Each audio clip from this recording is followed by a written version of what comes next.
नमस्कार. आतापर्यंत आपण जे बघत आलो 19 पर्यंत कशा संख्या लिहिल्या जातात. आता त्याचा पुढचा टप्पा आपल्याला बघायचा आहे, तो म्हणजे 20. तर 20 कसा लिहायचा, 20चा कसा सराव करायचा ते आपण बघूया. आता या 19ला आपण वस्तुरूपामध्ये लिहूया, दशक आणि सुट्या दांड्याच्या रूपामध्ये बघूया. हा एक दशक धडा आणि हे 2 2 4 5 2 7 आणि 2 9 म्हणजे आता हे एक दशक आणि 9 हे 19 आहेत. बरोबर, हे 19 आहे. आता आपल्याला पुढे जायचं आहे 20 कडे. 20 कडे जाताना काय करावं लागेल, आता 9च्या घरामध्ये आपण एक एकक टाकूया. आता इथे जर आपण बघितलं तर इथे किती आहेत? इथे आता 10 दिसत आहे. 10 हे जर 10 आहे तर या पद्धतीने जर मी याला जोडलं तर मग मी याला रिप्लेस करू शकतो. बिलकुल. मग याला तो दशक आहे, तर दशक कुठे जाईल? दशकाच्या घरात. मग याला पण ठेवायचं आणि याला पण ठेवायचं का? नाही, याला काढून टाकूया, कारण एकच ठेवावं लागेल आपल्याला कुठलाही. ठीक. तर मग याला कुठे ठेवायचं? हा, आता हा दशक असल्यामुळे हा इकडे जाईल, दशकाच्या घरामध्ये गेला. आता इथे किती दशक आहेत? इथे 2 दशक आहे. एकक किती आहेत? एकक काही नाही. मग आता 2 लिहू आपण दशकाच्या घरामध्ये. बर, म्हणजे आता इथे मी 2 लिहू. ओके. हा, आणि एककाच्या घरात किती आहेत? आता काही नाही. मग काही नाही म्हणजे मग 0 लिहायचं. 0 लिहू. आता काय दिसते ही संख्या? आता हे 2 दशक दिसत आहे. 2 दशक दिसत आहेत. बरोबर, 2 दशक आणि एकक किती? 0 म्हणजे 20. म्हणजे 20 लिहायचे असले तर एककाच्या घरात दशकाच्या घरात 2 लिहायचे आणि एककाच्या घरात 0 लिहायचे. आता आपण दंड आणि सुटेच्या स्वरूपामध्ये 2 दशक बघितले. आता फक्त एवढंच 2 दशक येते की आणखी काही दाखवता येऊ शकतात? वेगवेगळ्या रूपामध्ये आपण विचार करू शकतो. आपल्याजवळ वेगवेगळं साहित्य आहे. जर दशकाचाच प्रश्न असेल तर आपण मग 10च्या 2 नोटा जर घेतल्या तर हे पण 2 दशक होतील.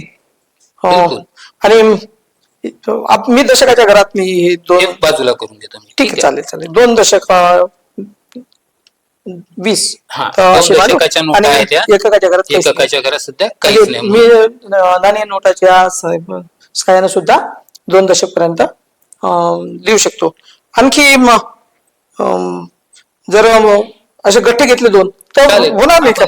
चालेल, हे बाजूला करूया. आता गठ्ठे, एक गठ्ठा झालाय, दुसरा गठ्ठा आणखी तयार करूया. बरं, असे 2 गठ्ठे घेतले तरी 20 होतील ना? 20 होतील. म्हणजे 20 लिहिण्यासाठी मर्यादा हेच आहे फक्त का दशकाचे 2 गठ्ठे आपल्याला करावे लागेल. दशक गठ्ठा असला पाहिजे. दशक गठ्ठा असला की ते 20. 2 दशक गठ्ठे 20 म्हणजे एककाच्या घरात 0 आणि दशकाच्या घरात 2. बाकी लिहिण्याची स्ट्रॅटेजी याच्यातली जी आहे तीच. आपल्याला दिसतं काय? 2 गठ्ठे दिसत आहेत. कशाचे? दशकाचे. म्हणून दशकाच्या घरात 2, एककाच्या घरात काही दिसत नाही म्हणून 0. एवढं आपण वापरूया. तर या पद्धतीने आपल्याला 20 चं लेखन करता येईल. आता ही मणिमाळ आहे, याला मोजून बघूया किती आहे याच्यामध्ये. 1 2 3 4 5 6 7 8 9 10 11 12 13 14 15 16 17 18 19 20. Very good. 20 आहेत. पण यामध्ये 20 हे दशक रूपामध्ये दिसत आहेत का? नाही, 20 तर एकक रूपात आहे. यामध्ये एकक रूपात आहे. आता जर बघितलं, थोडस ऑब्झर्वेशन जर आपण केलं तर 2 रंग दिसत आहेत का? हो. आता दोन्ही रंगाचे सारखे सारखे किती किती म्हणे ते बघा एकदा. दोन्ही रंगाचे 10 म्हणे. मग 10 म्हणजे 1 दशक. दुसरा 10 म्हणजे दुसरा 1 दशक. 2 दशक म्हणजे किती? 20. सर, तुम्ही असं म्हटलं की यामध्ये 2 रंग आहे तर हे 2 दशक आहे. माझा प्रश्न परत असा असेल की जर समजा मी एकाच रंगाचे 20 मणी घेतले किंवा सुट्या 20 काड्या घेतल्या तर ते लिहिताना मी काय करू?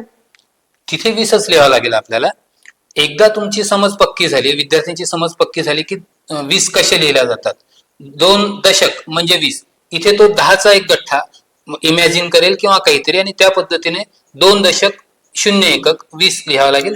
म्हणजे 20 ऑब्जेक्ट ते सुटे असो की दशकाच्या रूपात असो किंवा 1 दशक आणि 10 सुटे असले तरी पण 20 जर लिहायचे असेल तर दशकाच्या घरात 2 आणि एककाच्या घरात 0 अशीच माझी 20 संख्या असेल. म्हणजे मी बरोबर आहो ना? बिलकुल. या पद्धतीचा सराव झाला की विद्यार्थ्यांना सहज सर्व संख्या लिखाण सहज सोपं जाईल.